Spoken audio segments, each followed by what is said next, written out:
Hello, everyone, and welcome back to Black and Abroad, an interview series highlighting the lived experiences of Black expats around the world. I'm Kendall Tyson, your host, licensed therapist, and a fellow Black expat myself.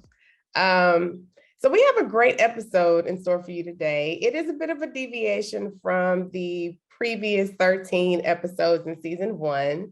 Today, I wanted to do a brief recap for you about some of the things and themes that I noticed from season 1. And I'm just gonna, dive right into them. I have my notes prepared here. So I just want us to kind of reflect. Reflection is really good for learning, consolidation, making decisions, just being able to move through the world in a more knowledgeable way. And so these are some of the things that I've been able to notice as, the brave guests have shared their stories with us, have spent time with us, allowing us to see them in new and different ways, sharing their stories, sharing their experiences, and the genesis of their journeys to become an expat. So, let me just dive right in, right? One of the major things that I noticed is that a lot of the individuals that I've interviewed, we all have common stories. While none of us have met prior to, well, most of us. Some of the people I did know previously, but a lot of the individuals that I interviewed, we'd never previously met until the interview. And a lot of us share a lot of similarities when it comes to growing up, exposure to things about mental health and mental wellness, things of that nature, reasons why, the impetus for us making the decision to move abroad. A lot of us shared some similar reasons: safety, seeking new opportunity, always having a long-held dream of living outside of our home countries.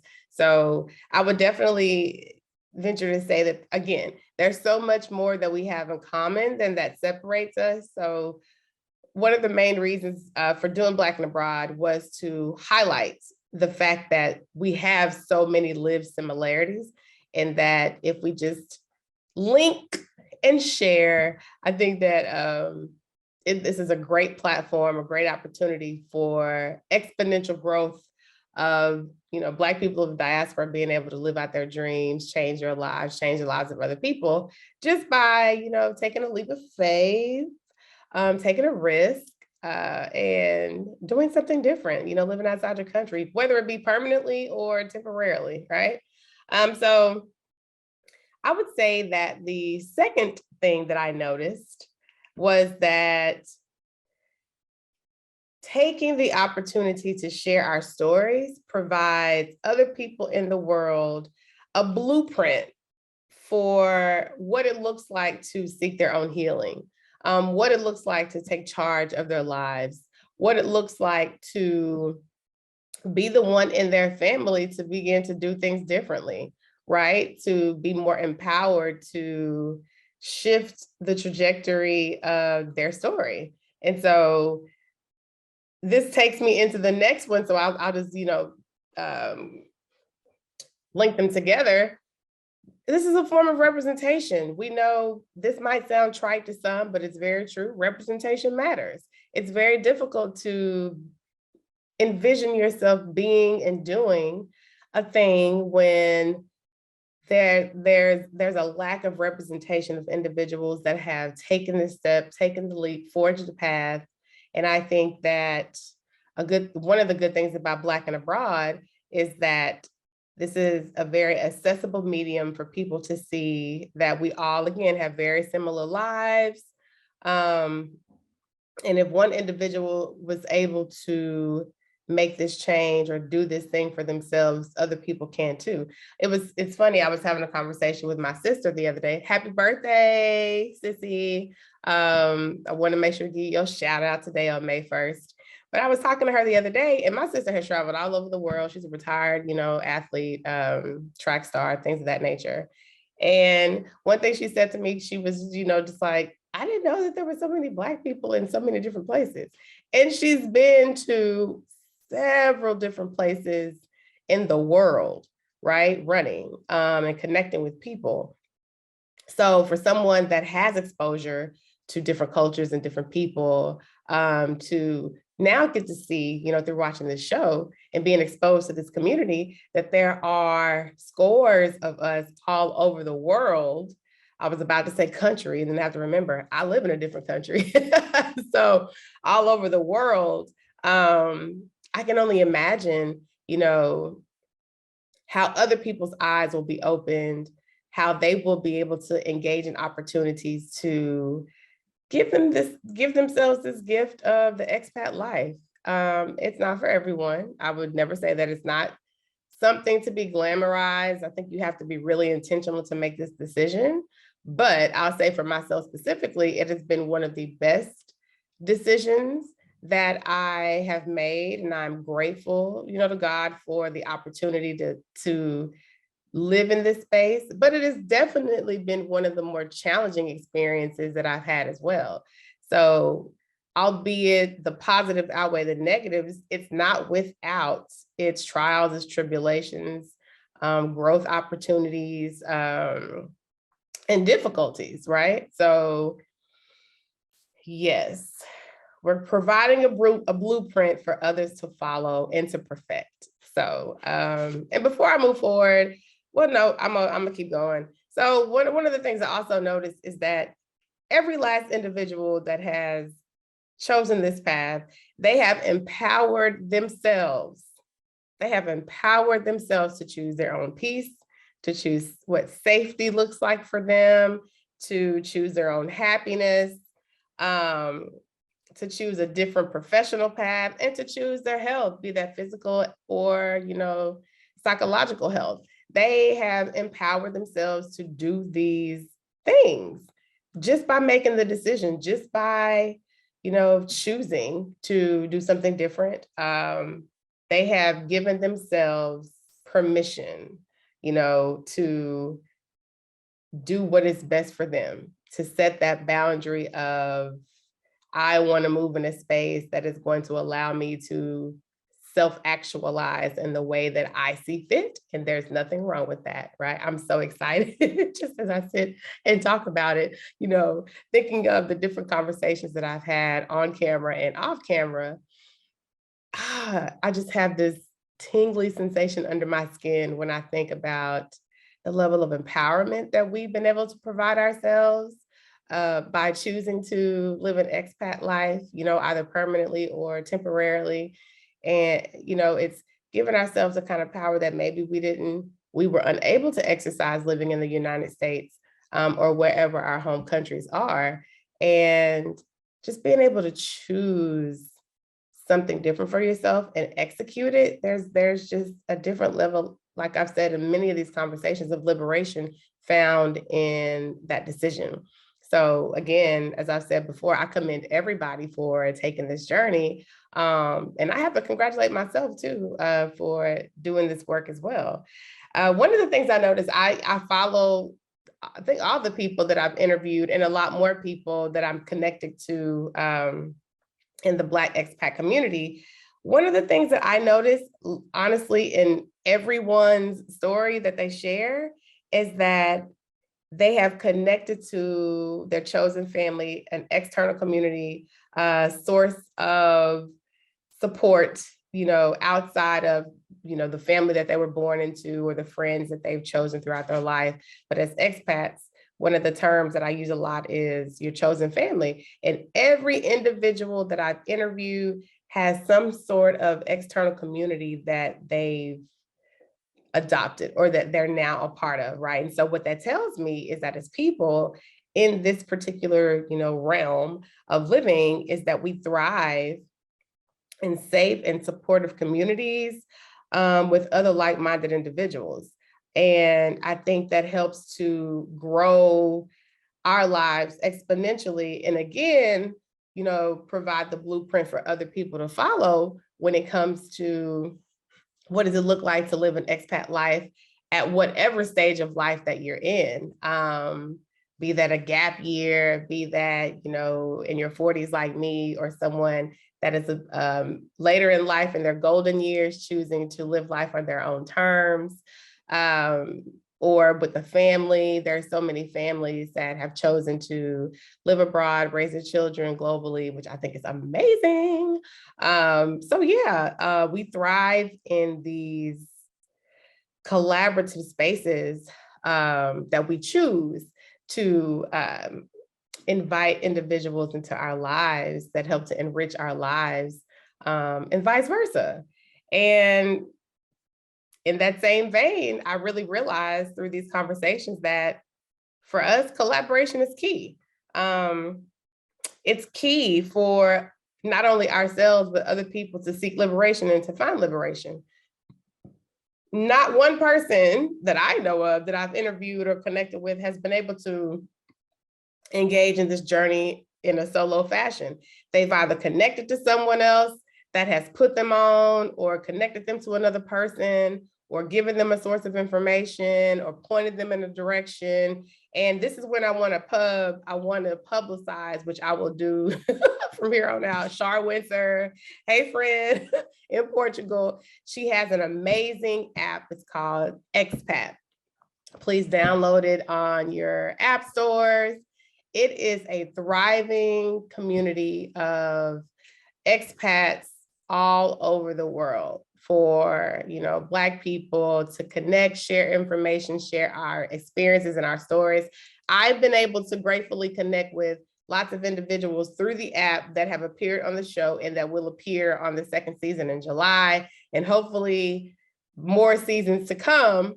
And I just the level of support and community, even if it's just a digital space, we know that so much can grow out of it being digital, but just the level of support and community that I found through this particular community space, this app, Expat, has been life-changing.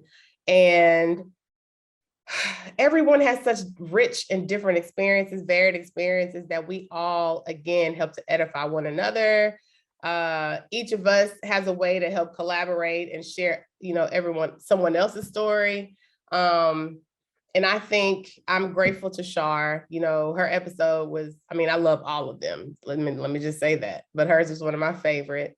Being able to talk to her on this platform, on her platform, Expat Chats, has just been life-changing. And I want to always seek out opportunities to do the work with individuals that want to share the story, that want to provide a safe, constructive,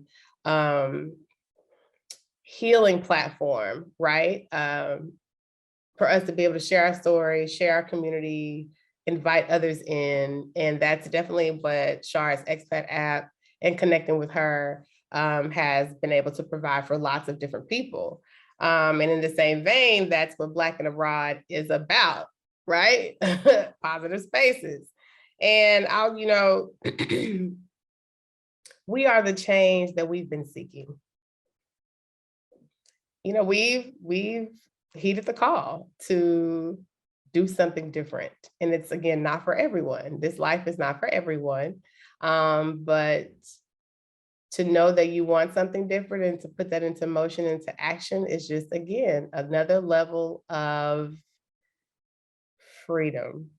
And we provided that for ourselves. And so, again, we're providing a pathway for other people to be able to walk on.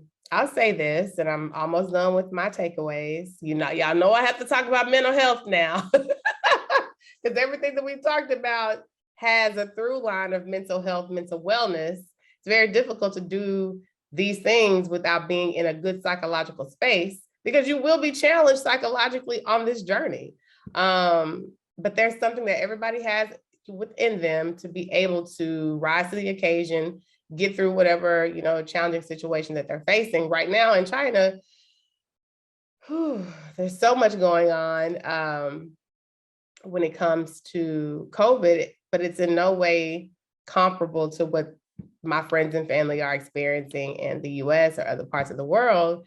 But it's its own struggle, right? And have its own level of challenge. So I want to say, and I will always say, that making sure that you prioritize your mental health is key, right? And I'm looking at my notes, that's why I'm looking down.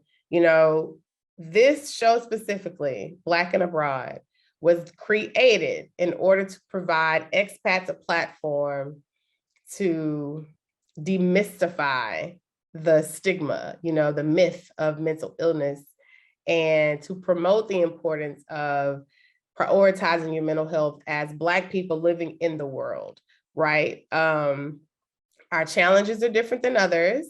Our mental health is important.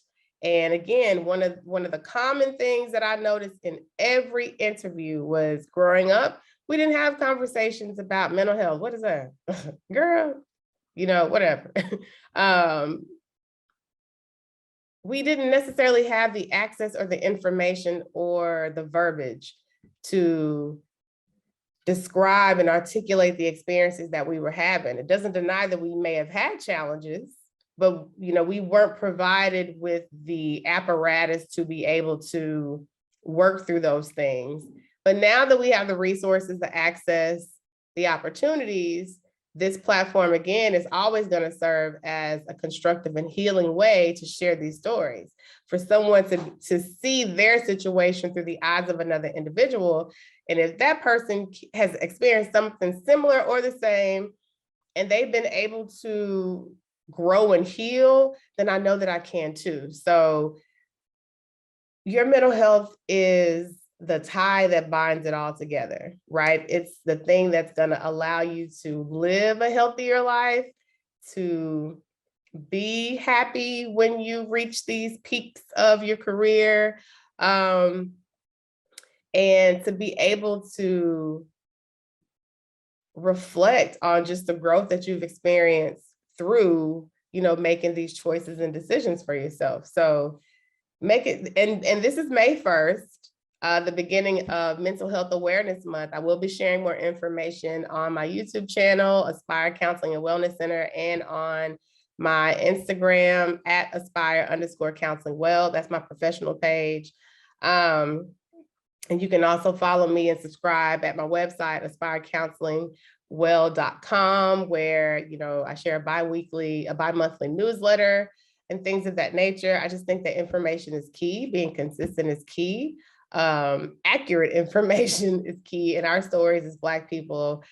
The more that we share them, the more that we connect, the more that we collaborate, I think the stigma will reduce, the stigma will be broken, and we can begin to share the truth of our stories and know that there's no shame in living the lives that we live and experiencing the things that we have. There's strength in sharing, hashtag, strength to be found in sharing. And so, yeah, being able to prioritize your mental health, intentionally allows us to move in the world more authentically. We get to self-actualize, grow into the people that we choose to be and are meant to be.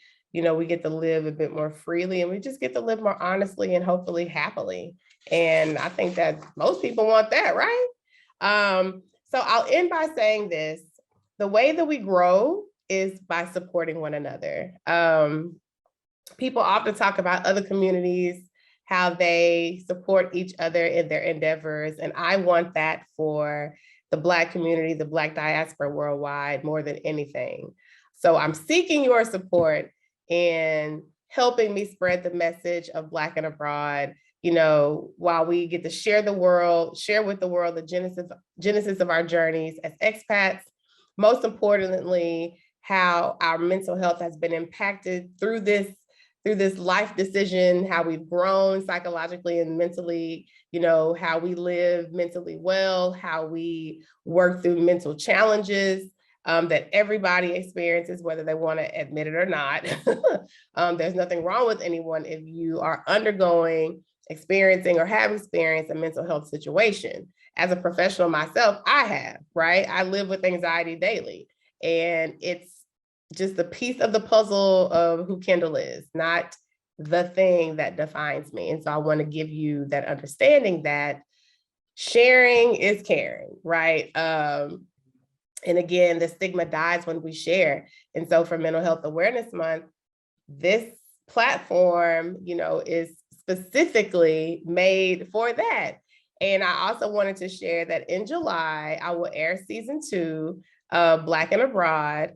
July is BIPOC, Black, Indigenous, People of Color Mental Health Awareness Month. And so I've decided to air my seasons in accordance with BIPOC Mental Health Awareness Month. So season 2 will air in July. Season 1 aired in February, Black History Month, of course. And that is the way that I will move, in the future, unless something changes. But it is up to us to spread our word, our messages, and with honesty, with truth. It's up to us to collaborate with one another. It's up to us to see that we can all shine together. It's not pie, right? If one person does, it doesn't take away from anybody else's success, but it's through supporting each other that we'll all begin to continue to grow and thrive. And I'm seeking your support in that effort. I can't do this by myself.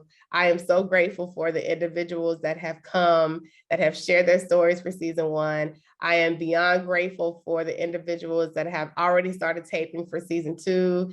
Y'all give me chills with, the amazing lives that you're living and allowing me to be a conduit to the world, being able to see that and hear that and engage with that and just be captivated and mesmerized. That was something that someone said to me the other day, is they were listening to one of the episodes, I can't remember which guest, and they were just captivated by just the conversation and the voice and the things that were shared, just the honesty that was present. And that is the goal, right? We have so much power in our stories, and I want to always serve as a positive place for our stories to be broadcast to the world. So I've said, a lot. I just want to tell you how grateful I am for those that have tuned in, for those that have subscribed. Please subscribe if you have not. I'm trying to grow the follower count on the YouTube series on my page, which will allow more, information about mental health to be shared. If you do have any questions, please message me. You can reach me on my IG at aspire_counselingwell. Email me at contact@aspirecounselingwell.com. I'll have all my contact information in the show notes for this particular video. If you have any ideas for future episodes, it will always have the thread of mental health and sharing stories as the consistent theme, but I'm open to so many other things. If you know of collaborations and people that would be great people to collaborate with, please let me know or let them know about me. We all we got, right? So again, I am grateful. I am going to sign off. I'm going to go take care of myself, get out, get some vitamin D, enjoy this beautiful day that has clear air and sunny skies. And please be on the lookout for season 2 in July. I will be sharing more videos during the month of May and June. So yeah, I'm so excited. I'm so happy. Thank you for making season 1 a success. And I hope that we continue to grow and allow other people to share their amazing, captivating, and inspiring stories. So what I will say for, finally is that, once again, thank you for tuning in to Black and Abroad. I encourage you always to keep taking risks, keep impacting your communities, and above all, make sure that you continue to prioritize your mental health. Please share this in your communities, and I look forward to sharing so many more great things with you all. Have an amazing day. Again, happy birthday to my sissy, Cleo. I miss my nieces and my family. I'm so happy that y'all are proud of me, and I hope that you're proud of the things that are coming. So bye, everyone. Have a good one.